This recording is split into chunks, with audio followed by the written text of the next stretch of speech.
Hello, friends. Let's start with our Share to Social giveaway. This week's Share to Social winner is Mandie Sandifer with Unique Designs. Congratulations, Mandie. Message me and I'll send over your gift card. Thank you all so much for sharing the Unashamedly You podcast week after week. I am honestly forever grateful for you. Don't forget to enter the giveaway each week is so simple. You share the podcast to your stories, tag us, and you're entered. I can't wait to see who wins next week.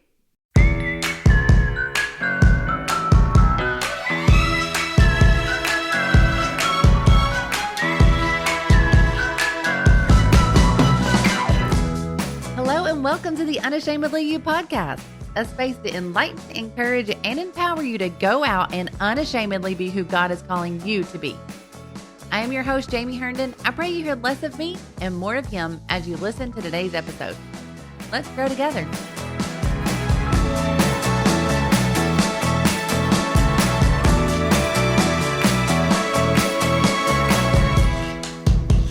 Hello, today you are all in for such a treat. You get to hear from someone that is making waves all across the nation. She, along with her husband, are setting precedents in the apostolic movement that have never been seen or done before.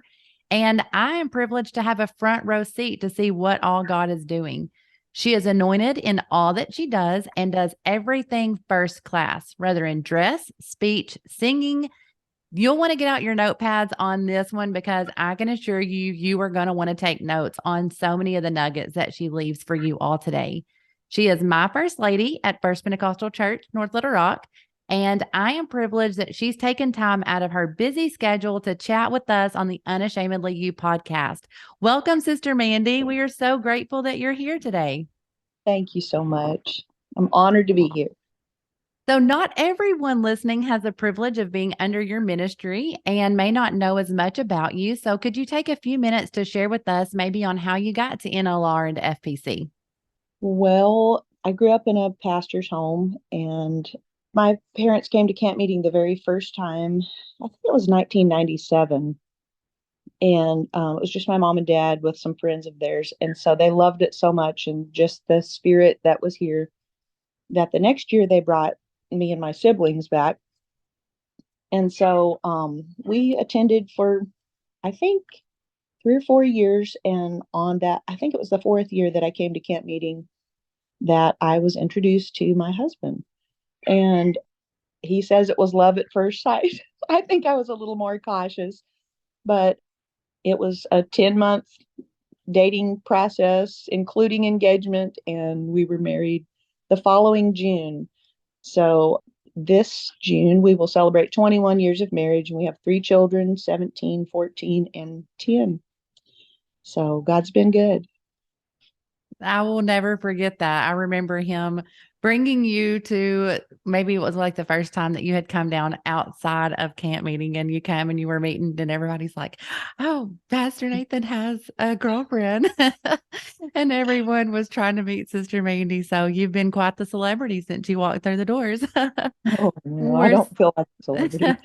we're so grateful that you're here. It's amazing. And your parents, they're some of the classiest people that I know. You're a wonderful, godly example to my girls, which is something that whenever you're growing up, you don't think a lot about. And whenever you got here, and being an example. But I remember my mom talking about that, Sister Mandie Holmes is such a great example to my girls. And then now that I have girls, I realize the importance of her praying. I remember her praying for Pastor Nathan, a wife. And now I think I know the importance of her prayers because that is who is going to lead my family and my kids as well. And what are some principles maybe that your parents put into you that have helped you the most throughout the years that have helped you to walk into this role? Well, I think first of all, my parents didn't treat us any differently than any of the other kids in the church. Like, we didn't get all the privileges and all of the good stuff, but not have to do any work. When I graduated from high school, I was kind of helping. We had a Christian school there. And so it just kind of like smoothly went into this transition where I started working in the Christian school. But my dad always looked at that like maybe people would think that was kind of a glamorous position that he allowed me to step into. So to contrast that, I was the bathroom attendant for our church bathrooms. Well, actually, the whole church. I cleaned the auditorium and the foyer and the bathrooms and everything. So I cleaned the church, while I taught school.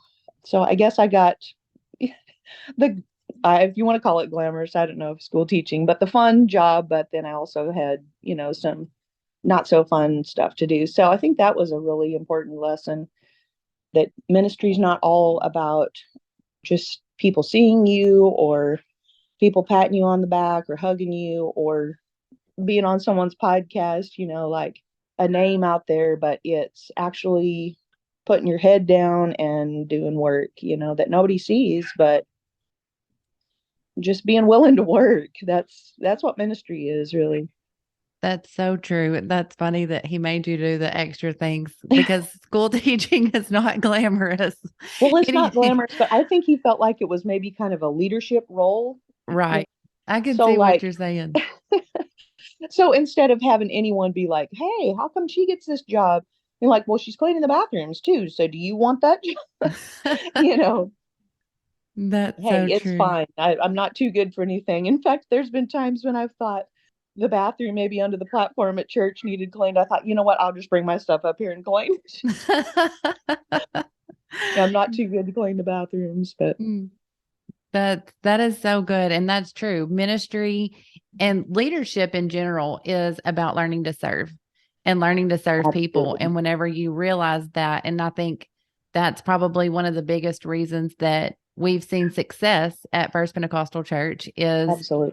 we have servants for leaders and they teach us how to Mhm. be servants. And so that's made our church in general. I mean, we've set the precedence in the apostolic movement, I feel like, for Bishop always says, the happiest servants you've got. And that's what he says to the Lord is, Lord, I'm the happiest servant you've got. And to put that attitude and that spirit in our church. And then obviously that's one reason why you fit in so well is your Mhm. parents putting that in you as well. So, one thing that you've recently spoke on, you spoke at a ladies meeting in Branson and you talked about fear and how real and crippling it can be. And I know this is something that you've helped with a lot of people. I'm sure you see it a lot in counseling and talking to different ones, but also how we can overcome those fearful and anxious thoughts. And right now, with all that's going on in today and in our world today, it's such a real topic. It's something I've personally dealt with over the years. And I feel like after 2020, people that didn't even know they were anxious have become anxious. And what you talked about was so freeing and so anointed and so good. And I would love if you wouldn't mind sharing a little bit on that and on fear and how you've battled against it and how we can be overcomers. Well, yeah, I guess that whole talk or devotion or whatever it was that we had in Branson, that kind of came out of personal things that I've struggled with. And I'll just be honest with you, it was a fearful thing to, I mean, when my husband and I first got together, I wasn't afraid, but when you are taken completely out of a familiar territory and move over 2,000 miles away, and everything's different. The people are different, the church is different, the family's different, everything's different, the food's different, the way people conduct themselves is different. There was a lot of, insecurity, I guess, but fear, really. Insecurity is fear that came along with that. And I think over time, you kind of get comfortable with your surroundings. So the Lord really helped me with that. My husband really helped me with that. But just even in, day out type things with our world the way it is and the uncertainty of just everything you can think of is so uncertain. Money's uncertain. We're experiencing inflation right now, which can really cause issues for some people. Thankfully, the Lord's been faithful to us and He's just been good. But so that whole thought was born out of just personal things that I dealt with. And I felt like that the Lord gave me the story about Joshua and Caleb going into the promised land and how the 10 men that went with them were so fearful and so afraid, and they felt so small in light of everything that they saw in the promised land. And they were like, we can't do this. We can't, there's no way we can do this. We're intimidated, which is another form of fear. But it was the boldness and really backed by God that Joshua and Caleb had that helped them to go into the promised land. And sadly, and I brought this out even when I spoke in Branson, but those 10 people that were fearful didn't get to experience the promised land. It was Joshua and Caleb and a whole new generation of people that supported them that were able to experience that.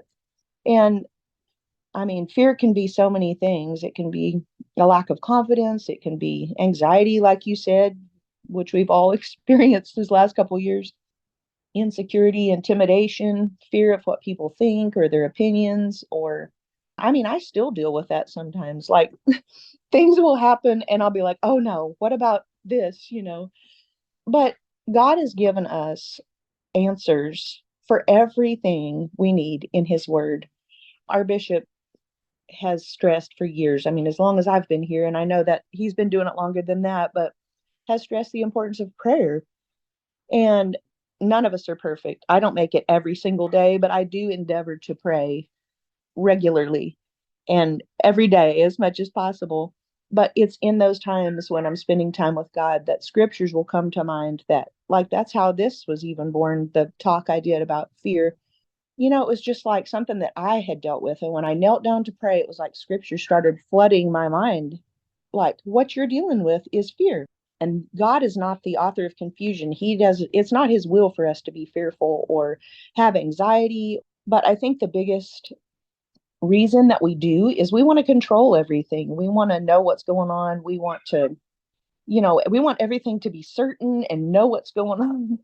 And I think that's part of why it's not that way, because He wants us to turn to Him when we have those feelings of anxiousness or uncertainty or insecurity. That's when we turn to God and we're like, you know what, this is not in my hands anymore. And I don't know what to do, but I trust you. And that's the bottom line, is He wants us to trust Him. That's so true and so good. I've learned in my own life, whenever I have control and whenever I can do those things on my own, I don't even think about it. You just do it. But it's whenever you can't do it on your own. It's whenever you have to have God's help and you have to have His hand in it, or you can't do it without Him, that you turn to Him. And so there's so many Right. situations and there's so many times that it's like the Lord's just sitting there saying, here I am. You can trust me. You can walk Yes. with me. I know so many times I'll pray and I'll say, Lord, I'm so thankful I can trust you.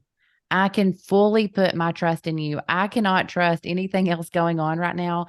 I have no idea what's going to happen tomorrow. We don't understand things that are going on in our lives, but we can trust the Right. Lord and we can trust that He has it all in the palm of His hand.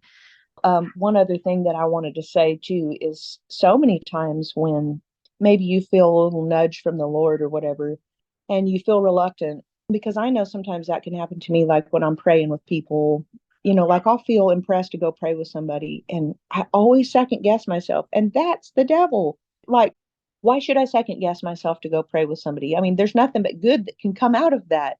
But you get so worried about maybe offending someone or coming on too strong. But God doesn't want us to be fearful. He wants us to step into those things with confidence. In Isaiah 41:10, it says, do not fear, for I am with you. Do not be dismayed, for I am your God. I will uphold you with my righteous right hand. And His right hand is power. So He will uphold us with all power. Psalms 34:4 says, I sought the Lord and He heard me and delivered me from all my fears. And that verse is kind of special to me because I remember my grandma, she just passed away in April of last year, and she would always quote that verse. And there were so many things about her life that were uncertain. And so I know that she had dealt with a lot of fear and insecurity probably at times, but you know what? Really, she's a huge example to me because she was so consistent in her prayer life and her Bible reading, and she would quote scriptures even in her prayer when she was praying. Like, I love to hear her pray. I wish I had a recording of it, but she would quote those scriptures that gave her strength. And so Psalms 34:4 was one of those scriptures. So it just means a lot to me.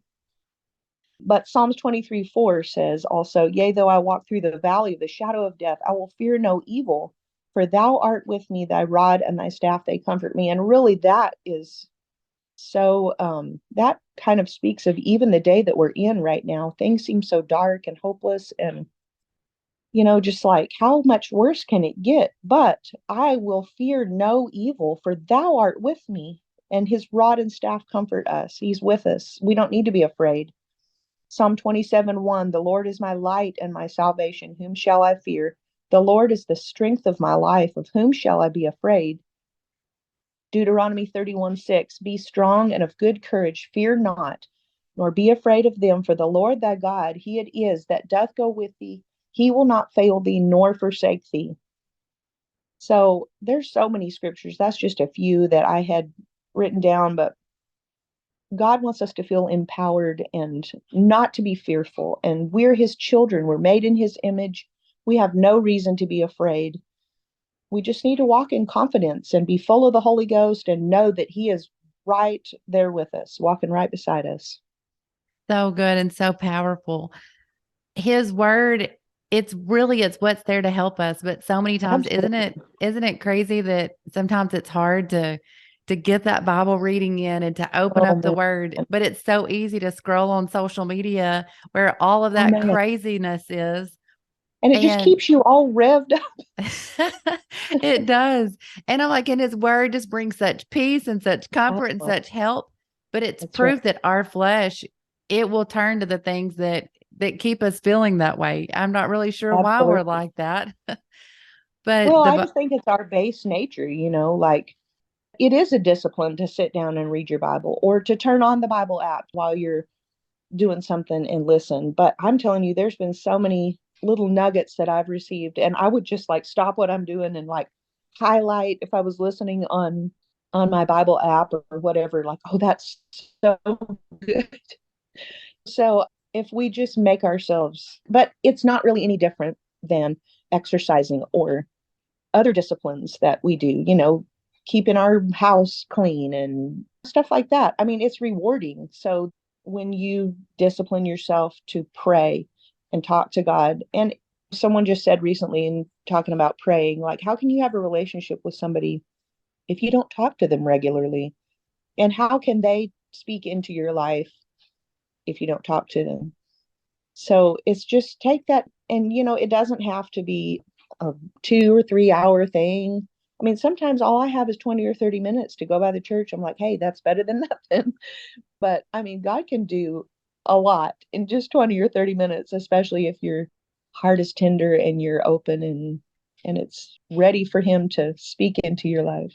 and I know that Bishop and Pastor talk often about just that effort. Like when you make that Yeah. effort, it's like God sees it and he is going to make up the difference. Even whenever you only have, sometimes I'm like, I have, maybe even 10 minutes after taking Ezra to school and I'll put him in his class and I'll run in there. I'm like, I don't really have a lot of time this morning.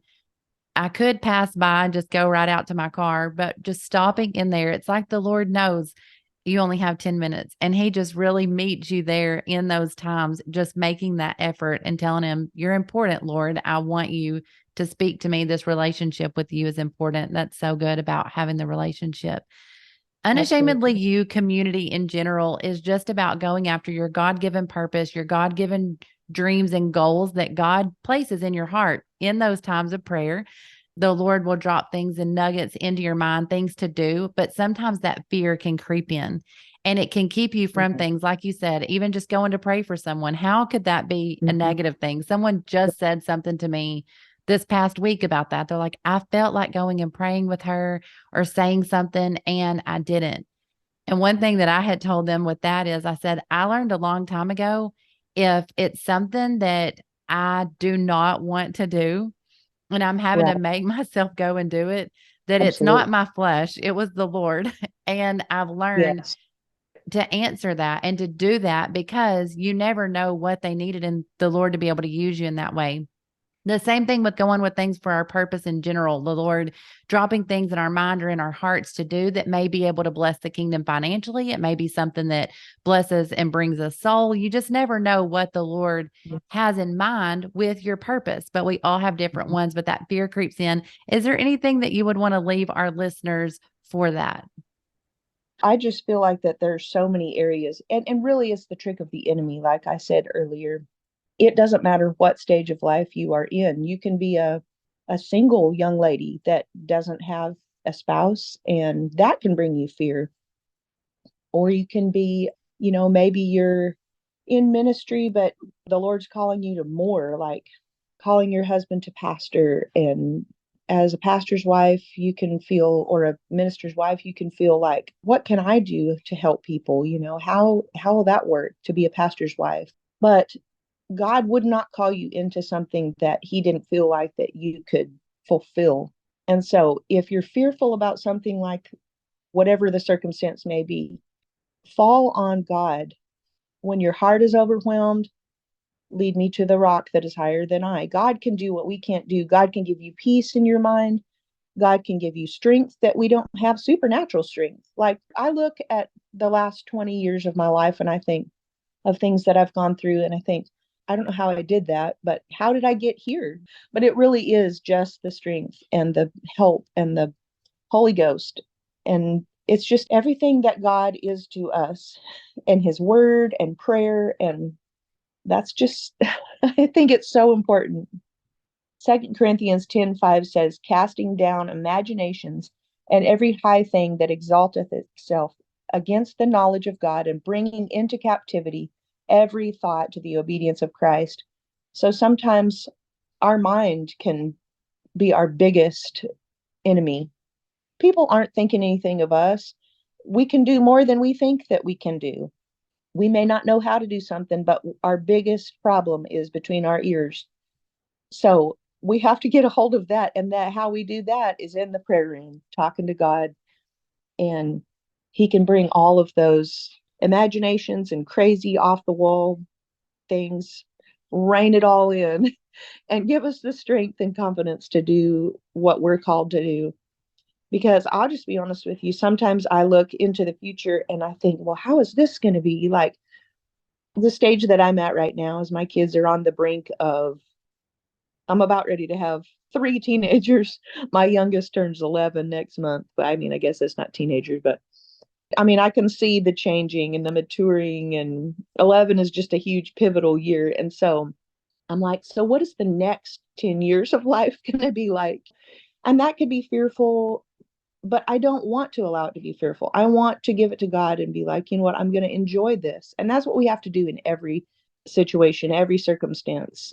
We can allow the fear to creep in if we're in our human finite mind. But if we think like he wants us to think, we give it to him and we say, God, you have control. You know who the spouses are going to be for my children. Please have your will. I want your perfect will in their lives. So, I mean, that's my little world right now, but the same principle is true, and nothing is too big for him. I mean, we can look at something like it's impossible and feel so fearful and so intimidated, but God is bigger and greater and just bigger than any situation that we struggle with, that we face. He can do it like no one can. So true. And just learning to trust him. I love that you said about getting into that supernatural strength and getting into the prayer room and allowing the Lord, really just allowing him to take control. He's in control anyways. Absolutely. And so Absolutely. when we let go of our little bitty minds and we know he's bigger and he can do it better, but we want to have our hands in it, knowing that he's going to take care of it and he's in control. Thank you so much for being on the podcast today. I know that so many people are going to be so blessed by the nuggets that you left, the scriptures that you gave, and the encouragement that you left us today. Thank you so much for hopping on here with us. Thank you for inviting me. It was my honor. Thank you so much for listening. Don't forget, we are doing a giveaway every Friday. If this podcast blessed you in any way, go share it to your social media and tag us, and you're entered. Go leave us a review and subscribe so that you get the notification every Friday when our new episode releases. Thank you all for your constant love and support in this space. Now go be unashamedly you.